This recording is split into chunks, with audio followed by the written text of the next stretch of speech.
Finalement, jeter des produits qui sont encore consommables, c'est peut-être ça la grosse problématique d'aujourd'hui.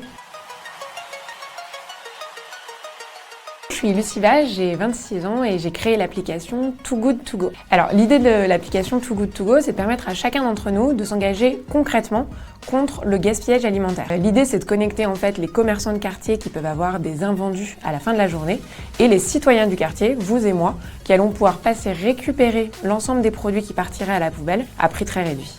Donc ça nous donne vraiment une solution gagnant-gagnant entre les commerçants qui ne jettent plus leurs produits au moment où ils ferment leur magasin et les consommateurs qui sont ravis de récupérer tous ces produits. Donc grâce à tout ça, avec Too Good To Go, en tout juste 1 an et demi, on a déjà sauvé plus de 700 000 repas de la poubelle. Il y a une initiative qui m'a beaucoup plu en Norvège qui vient d'arriver. Pour tous les produits, il y a le à consommer de préférence avant le. Et ça, c'est une date de ce qu'on appelle une date limite d'utilisation optimale.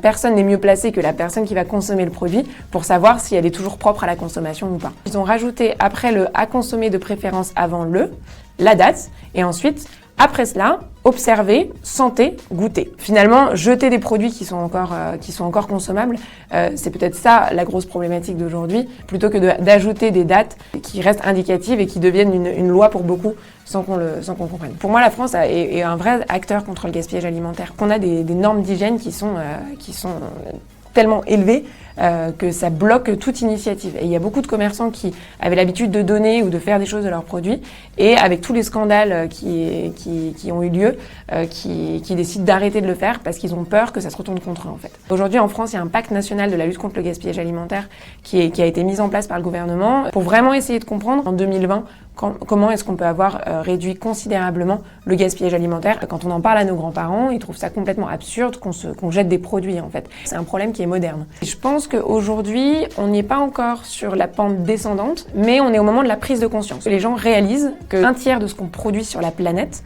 ça part à la poubelle. Donc je pense qu'il y a un vrai espoir pour les années à venir, mais ça reste aux consommateurs de montrer qu'il faut faire quelque chose pour faire évoluer par exemple la question du gaspillage alimentaire.